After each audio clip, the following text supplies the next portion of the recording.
Sa ating pong mga balitang pambansa po muna, ngayon pong araw ang deadline ni Pastor Apollo Kibuloy para sagutin ang show cause order na inilabas ng Senado. Kaya naman inaabangan na po ang paliwanag ng pastor kung bakit hindi siya dapat arestuhin sa kabila po ng paulit-ulit na hindi pagsipot sa mga pagdinig ng Senado kaugnay pa rin po ng mga umano'y pang-abuso sa mga miyembro ng Kingdom of Jesus Christ. Nauna pong sinabi ng kampo ng pastor na natanggap nila ang show cause order. Ang Kamara naman naghanda na po ng detention facility kung saan mananatili ang pastor kapag ito'y inaresto ng House Sergeant at Arms. Mahigpit ang seguridad sa nasabing detention facility na bukod sa bantay sarado ng mga gwardya at mayroon pang CCTV. Matatandaang ipinaaresto na rin po ng Kamara ang pastor dahil naman din sa hindi pagsipot sa hearing tungkol sa prangkisa ng SMNI. Samantala sa gitna naman ng paghahanap sa self-appointed Son of God, nilinaw ng kanyang legal counsel na nasa Davao lamang si Pastor Apollo Kibuloy.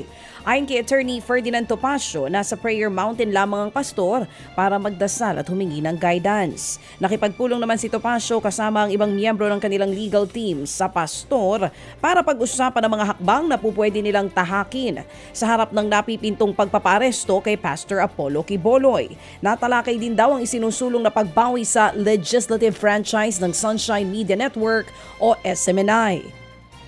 Tumanggi naman si Topacio na linawin kung ano ang susunod nilang hakbang o kung sisipot pa sa mga pagdinig si Kibuloy.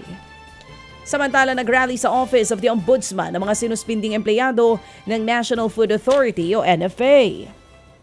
Ilan sa kanila ang mga warehouse supervisor at branch manager na galing pangang Visayas at Mindanao.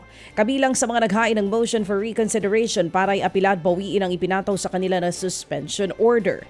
Kaugnay pa rin yan ang questionableng pagbebenta ng bigas sa mga piling trader. Gate ng mga nagrally, walang masama sa kanilang ginagawa. Malaking dagok din daw ang suspensyon dahil paano nila papakainin ang kanilang pamilya. Tila hindi raw kinumpirma ang listahan ng mga suspendido lalo't nasamang isang patay, 2 retirado na at isang naka-study leave. May ilang opisyal pa na mali-mali ang pangalan at posisyon. Wala pang tugon dyan ng ombudsman sa panawagan ng mga empleyado. Panghaharas naman ng China at modernisasyon ng AFP ang mga napag-uusapan sa unang araw ng state visit ng Pangulong Bongbong Marcos Jr. sa Czech Republic. Mismong si Czech President Peter Pavel ang sumalubong kay PBBM sa Prague bago sila dumiretso sa isang private meeting. Sa joint press con ng dalawang leader, binanggit ng Pangulong Marcos Jr. ang nararanasan na pangaharas ng China sa West Philippine Sea. Nagpasalamat pa si Marcos Jr. sa Pangulo ng Czech Republic dahil sa pagsuporta nito sa kapayapaan sa rehiyon. Ibinida din ng Pangulo ang posibleng defense cooperation ng Pilipinas at ng Czech Republic. Sabi naman ni Pavel, maraming pwedeng itulong ang Czech Republic sa Pilipinas, partikular na sa mga makabagong armas at sasakyang pandigma. Bukod sa defense cooperation, sinaksihan din ng dalawang lider ang paglagda sa joint communique na magtatatag ng mekanismong magbibigay proteksyon sa mga manggagawang Pilipino.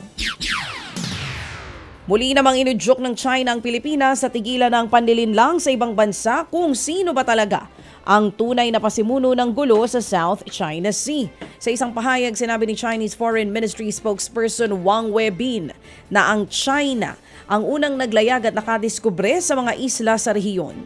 Tanging sila lamang daw ang may karapatan sa pinag-aagawang teritoryo.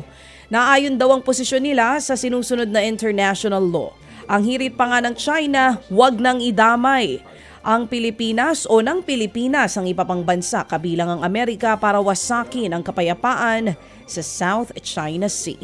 Ted Filon at DJ Chacha ngayon nasa Radyo 5 92.3 News FM Monday to Friday 6 to 10 a.m.